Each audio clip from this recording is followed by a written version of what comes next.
A paz do Senhor Jesus, meus amados irmãos, meus amigos, bem-vindos a mais um vídeo dos Salmos, no Salmo 19. Deus tem feito maravilhas. Então, meus irmãos, como vocês já sabem, quem acompanha aqui sabe que eu leio primeiro o Salmo inteiro com vocês, depois eu venho comentando parte por parte. Então, se você tem a sua Bíblia aí com você, já pega para acompanhar comigo. Bíblia física é melhor que Bíblia virtual, para você acompanhar e ver que é verdade, está escrito mesmo na Bíblia o que eu estou falando aqui. Então já abre comigo no Salmo 19. A tradução pode ser um pouco diferente, mas enquanto vocês vão acompanhando comigo, vocês vão entender. Salmo 19.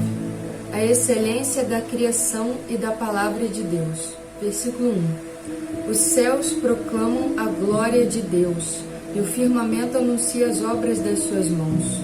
Um dia discursa a outro dia, e uma noite revela conhecimento a outra noite. Não há linguagem, nem há palavras, e deles não se ouve nenhum som. No entanto, por toda a terra se faz ouvir a sua voz, e as suas palavras, até os confins do mundo. Aí pôs uma tenda para o sol, o qual, como noivo que sai dos seus aposentos, se regozija como herói a percorrer o seu caminho.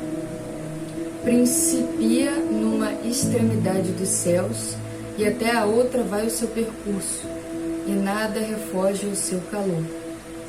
A lei do Senhor é perfeita, e restaura a alma. O testemunho do Senhor é fiel, e dá sabedoria aos simples. Os preceitos do Senhor são retos, e alegram o coração.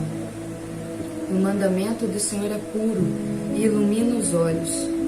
O temor do Senhor é límpido e permanece para sempre.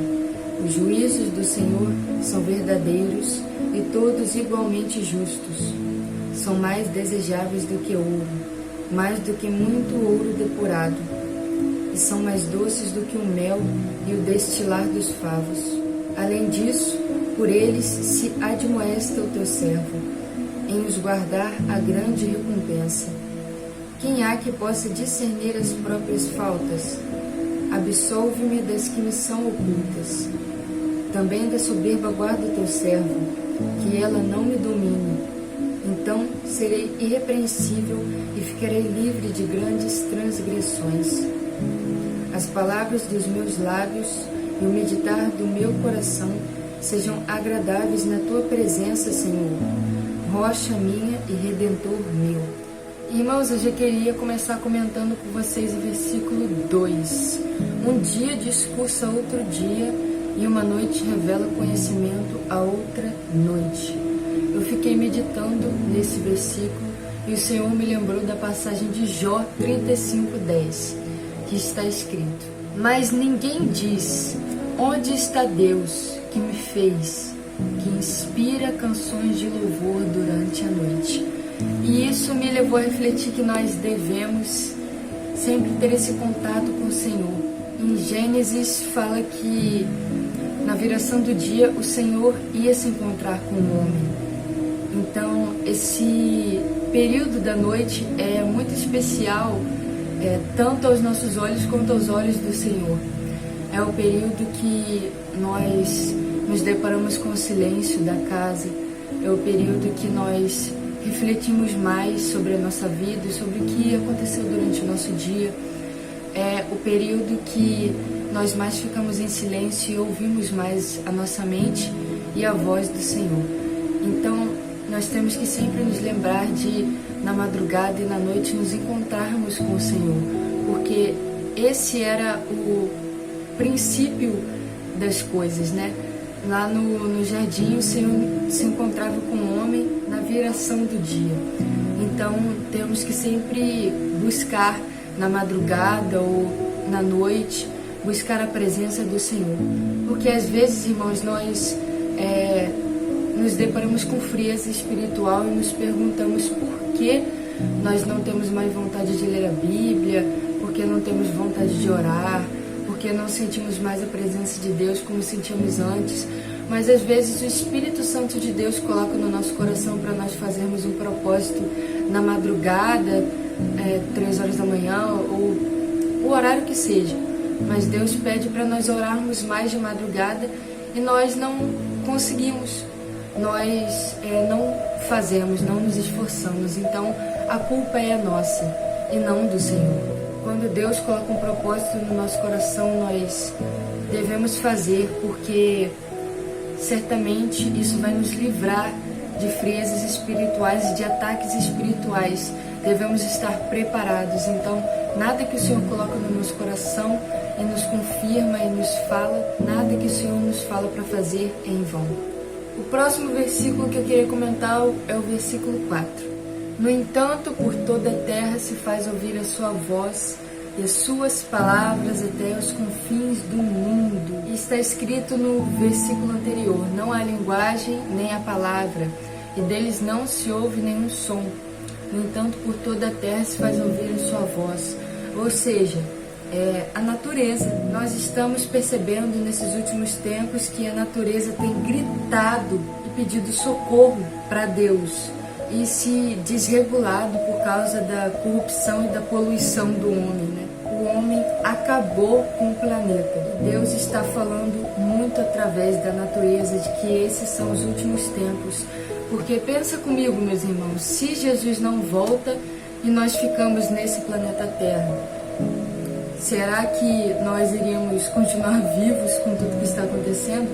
É óbvio que não, porque a camada de ozônio está se deteriorando, os alimentos estão faltando, os pedaços de terra estão diminuindo, a natureza está se destruindo, estão destruindo a natureza, né?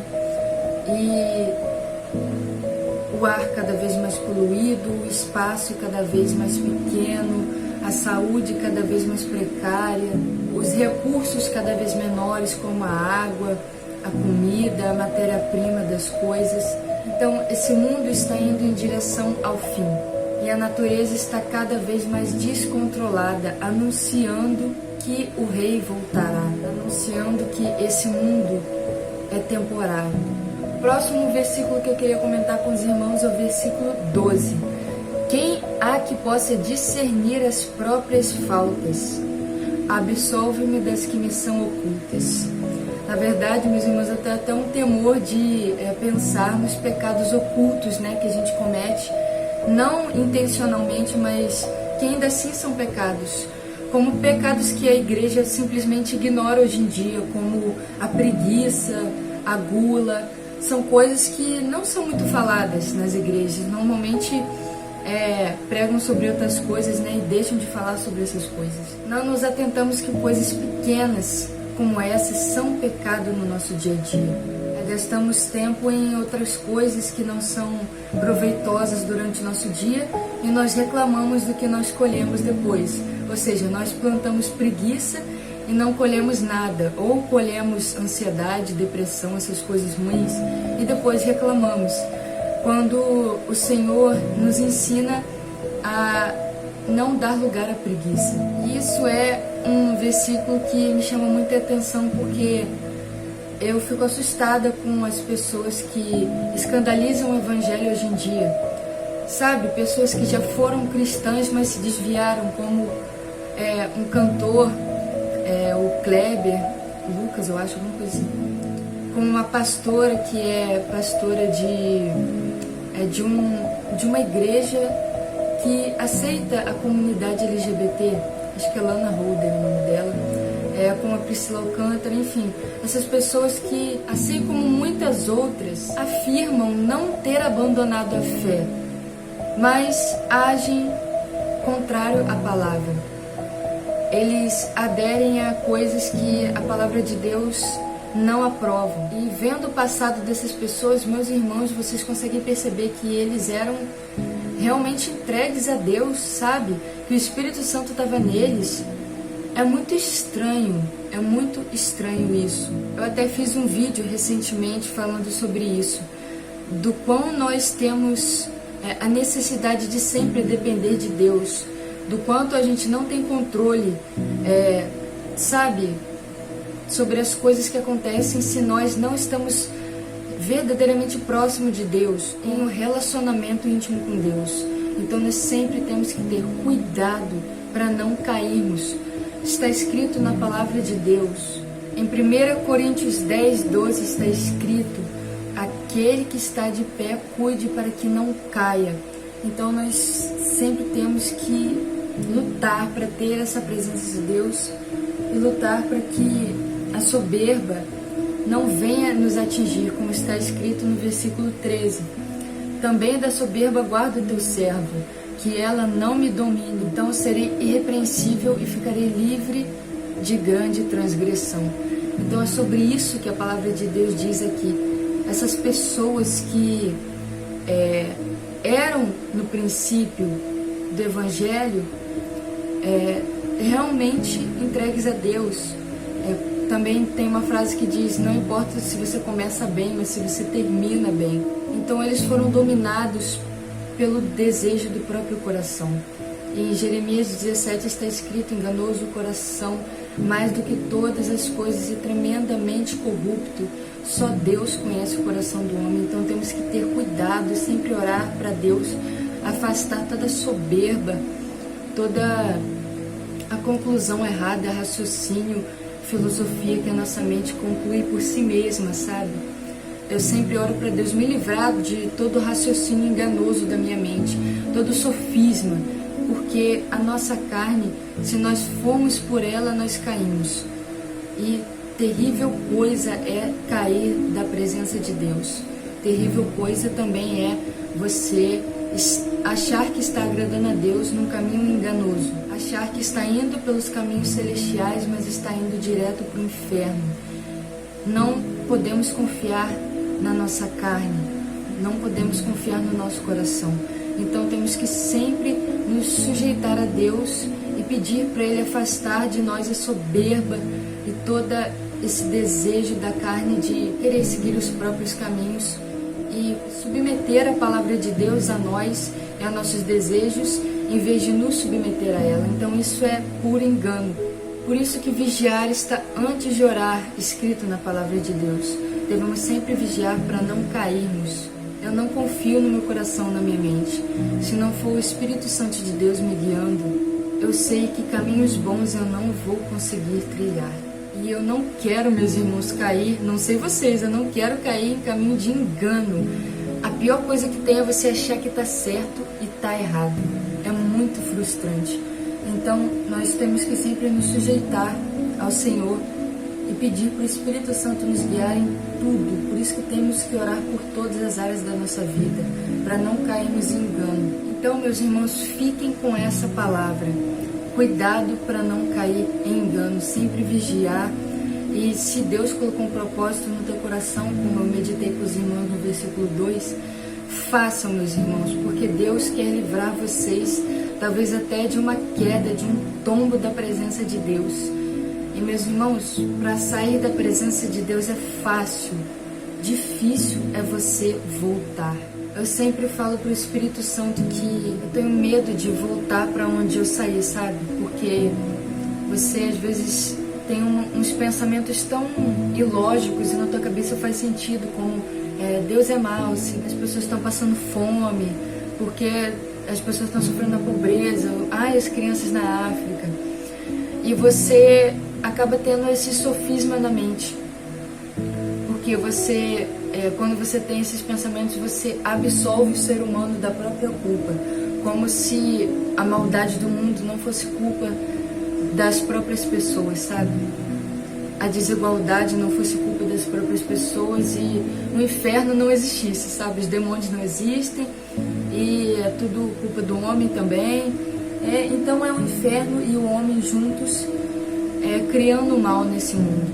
Eu sempre oro para o Senhor nunca permitir que o meu entendimento seja fechado novamente, para eu não voltar para essas filosofias humanas esquisitas e que tem uma lógica enganosa. Então, meus amigos e meus irmãos, tomemos cuidado. Se Deus colocou um propósito no seu coração, faça. E tome cuidado sempre de orar, pedindo para Deus livrar você da sua própria mente, do seu próprio coração. É a oração que eu faço. Eu recomendo os irmãos também a fazer. Porque quando nós achamos que temos a razão, nós não temos ela. A razão é toda do Espírito Santo de Deus e do nosso Senhor. Ele sabe o que é melhor para nós. Muito obrigado, irmãos, quem me acompanhou até agora nesse vídeo. Deus abençoe vocês. Deixe o seu like para eu saber que você assistiu até aqui verdadeiramente. E até o próximo vídeo. Irmãos, vigiai e orai. Cuidado. Deus abençoe vocês e até o próximo vídeo. Fiquem na paz do Senhor Jesus.